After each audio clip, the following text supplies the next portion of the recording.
নমস্কার রাম রাম। সকাল সকাল একটা ভেরি ভেরি গুড নিউজ রয়েছি। এটা হচ্ছে সিএপিএফ অ্যাসিস্ট্যান্ট কমান্ডেন্ট ভ্যাকেন্সি। যারা গ্রাজুয়েশন করছো, আর্মি ইন্টারভিউ ইয়া এসএসসি ইন্টারভিউ দিয়া বয়স গেছে গা, গ্রাজুয়েশন করে বেরিয়েছো, তাদের লেগে স্পেশাল এই ভ্যাকেন্সিটা খুব ভালো ভ্যাকেন্সি। এটার মধ্যে আমরা এসএসসি জিডির মধ্যে আলাদা আলাদা কিন্তু থাকে, যেমন বিএসএফ, সিআরপিএফ, আইটিপি, এসব সেম এসবের মধ্যে এটার মধ্যে অ্যাসিস্ট্যান্ট কমান্ডারের ভ্যাকেন্সি বেরিয়েছে শুধুমাত্র গ্রাজুয়েশন। বয়স সীমা হয়েছে 20 বছর থেকে 25 বছর। প্রিয় দর্শক, এই ভিডিওটা শুরু থেকে লাস্ট পর্যন্ত দেখবে, দেখলে বুঝতে পারবা। দেখো, আমরা অনেক সময় নজর আন্দাজা করি, নোটিফিকেশন আয়ে তারপরে জায়গা ফর্ম করি না, দেখতে দেখতে বয়স্ক জায়গা, কিন্তু ছোট ছোট ভুলের কারণে আমরা লাইফে আগে যেতে পারি না। কারণ কি, আমরা কাজে কর্মে ব্যস্ত থাকি। তো আমি আজকে এই ভিডিওর মাধ্যমে ফুল রিভিউ তুলে ধরাম। ভিডিওটা শুরু থেকে লাস্ট পর্যন্ত দেখবা, দেখলে জিনিসটা বুঝতে পারবে। আচ্ছা, প্রথম নোটিফিকেশনটা আমি কয়ে দেই, এটা যে 20 ফেব্রুয়ারি থেকে শুরু হয়ে গেছে গা অনলাইন ফর্ম ফিল আপ। ঠিক আছে, 20-16 থেকে শুরু হয়ে গেছে গা, লাস্ট ডেট হয়েছে 12 মার্চ। ঠিক আছে, মানে মার্চের 12 তারিখে আগে তোমাদের ফর্মটা ফিল আপ করতে হবে। ঠিক আছে, কয়ে দিছি।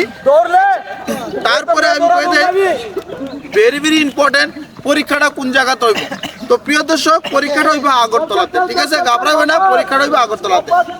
তারপরে বলে দেই ভেরি ভেরি ইম্পর্টেন্ট হলো তোমাদের education qualification. Education qualification bachelor degree, যে কোনো ডিগ্রি, তুমি আর্টসে কমার্সে যে কোনো, তোমাদের কাছে যে কোনো ডিগ্রি হইলেই তোমরা আবেদন করতে পারো। ঠিক আছে, বয়স সীমা কয়ে দিছি 20 থেকে 25 বছর। তারপরে ইম্পর্টেন্ট হলো সর্বপ্রথম কি হইবে। আমি প্রথম বলতে প্রথম স্টেজ হচ্ছে তোমাদের এক্সাম, যেটার মধ্যে 600 মার্কের উপর টোটাল এক্সামটা। এটার মধ্যে শুধু এমসিকিউ কোশ্চেন থাকবে, যেটা সিবিটি হবে না, সিবিটি এক্সাম হবে না। এটার মধ্যে শুধু তোমাদের এরকম রাউন্ড করতে হবে। আগে যারা পেপার দিছে কইতে পারো, যারা অফলাইন পেপার দিত, ঠিক আছে, সেরকম অফলাইন পেপার হইব। ঠিক আছে, শুধু এরকম ও আমার সিট থাকবে, এটার মধ্যে রাউন্ড করবে। ঠিক আছে, নাম্বার অনুযায়ী। ঠিক আছে, এটা একদিনে কিন্তু 2টা পেপার হইব। পেপারের সময় টাইম আমি কয়ে দিতেছি, কটার থেকে পরীক্ষা হবে। একদিনে কিন্তু 2টা পরীক্ষা হইব, মনে রাখবে কিন্তু। হ্যাঁ, তো আমি পুরোপুরি ডিটেল কয়ে দিতেছি, আমার কাছে ফুল নোটিফিকেশন আছে, কইতেছি। পেপারটা হইব 19 জুলাই। ঠিক আছে, পরীক্ষাটা। হ্যাঁ, তো 19 জুলাই যদি পরীক্ষাটা হয়, পেপার 1 10টা থেকে শুরু হইব, 12টা পর্যন্ত পরীক্ষাটা হইব। ঠিক আছে, 10টা থেকে শুরু, 10টা 11টা, মানে 2 ঘন্টা পেপার। তারপরে মধ্যে একটু রেস্ট হইব, তারপরে আবার শুরু হয়ে যাবো গা 2টার থেকে, মানে 2 ঘন্টা রেস্ট, 12টা 1টা 2টা, তো 2টার থেকে 5টা পর্যন্ত পরীক্ষা। ঠিক আছে, পেপার 1 পেপার 2। ঠিক আছে, পেপার 1 আমি কয়ে দিছি এমসিকিউ কোশ্চেন থাকবো, আর পেপার 2 যেমন এসে রাইটিং থাকবো, তারপরে কনফিডেন্সেস থাকবো। এগুলা কিন্তু তোমাদের পুরা 200 মার্কের হইব।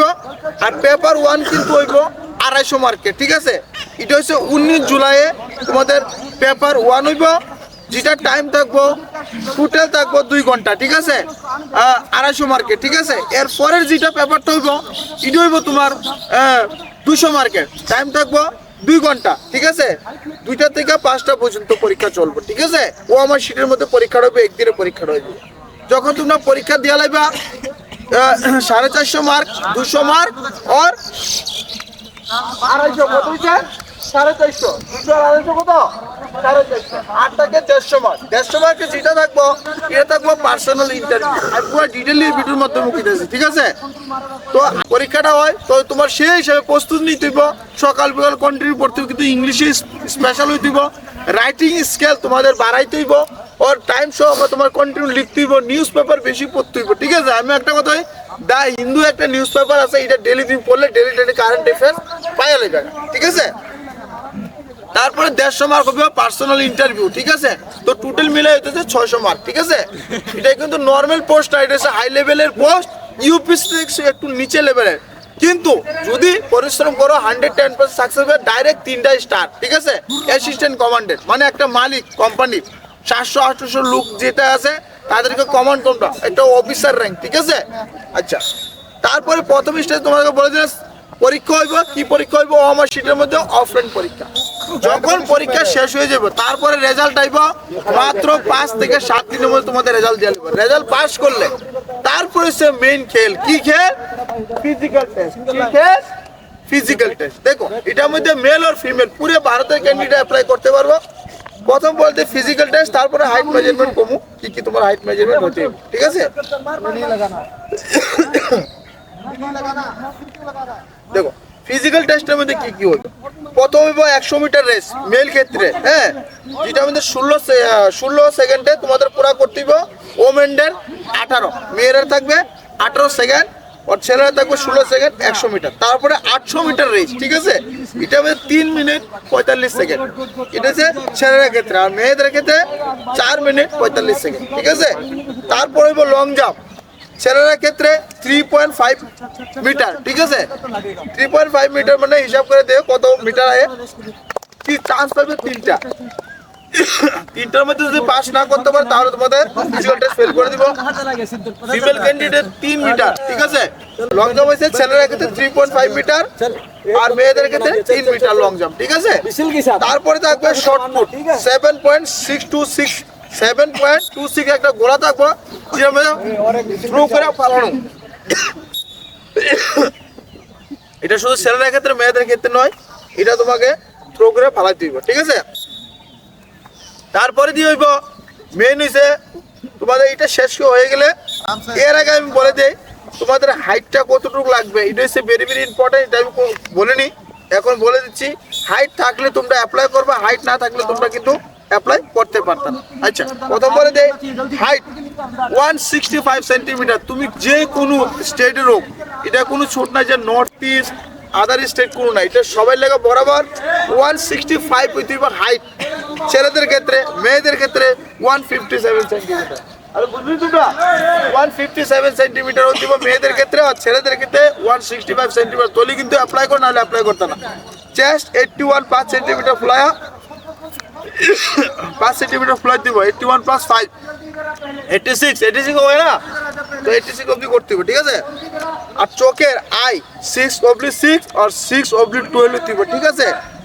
আর কালার ব্রাইটনেস তোমার চেক করবো। আরেকটা কথা বলছি, চশমা লাগাইলে কিন্তু হয়তো না, যারা চশমা লাগাই তারা কিন্তু হয়তো না, ঠিক আছে। ফ্ল্যাট ফুট হলে হয়তো না, ঠিক আছে।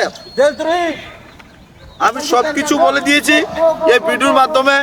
যে ভিডিওর মাধ্যমে আমি বলেছি, তোমরা যদি এক্ষুনি যাও অনলাইন গিয়ে ফর্ম ফিল করো, তো সঙ্গে সঙ্গে তোমাদের রেজাল্ট চলে আসবে, আমি বলে দিই। আর গ্যারান্টি সহকারে তোমরা ভালোভাবে প্রস্তুতি নাও। আমার কাজ হচ্ছে তোমাদের সূচিত করা, কারণ কি এরকম ভালো ভালো নোটিফিকেশন আসে, আমরা ঘরে বসে থাকি কিন্তু গ্র্যাজুয়েশন করি, 12 পাস করি, কিন্তু সে গাইডনেসটা সময় মতো পাচ্ছি না। আর দ্বিতীয় কথা হলো, যখন নোটিফিকেশনটা আসে, তারপরে যখন নোটিফিকেশন চলে যায়, তারপর আমরা হাই করে আরে ইন্টারভিউটা আসে, যদি আগে জানতাম তো তাড়াতাড়ি গিয়ে অ্যাপ্লাই করতাম, চাকরি পেতাম। তোমার বাড়ির লোকে যায় দেখো প্রস্তুতি নিয়ে অলরেডি চাকরি পেয়ে এলেছে, তখন মনের মধ্যে কিরকম মনে ভাব হয়ে থাকে। তো এই জিনিসটা হচ্ছে বড় জিনিস। তো আশা করি ভিডিওটা ভালো লাগছে। ভিডিওটা ভালো লাগলে অবশ্যই সাবস্ক্রাইব শেয়ার করবেন, কারণ এরকম আমি নোটিফিকেশন ভিডিও বিশেষ করে নিয়ে আসি তোমাদের জন্য, কারণ তোমরা ইন্টারভিউ দো, সিলেকশন হয় মধুর। থ্যাংক ইউ, নমস্কার, আমরা জয় হিন্দ, জয় ভারত।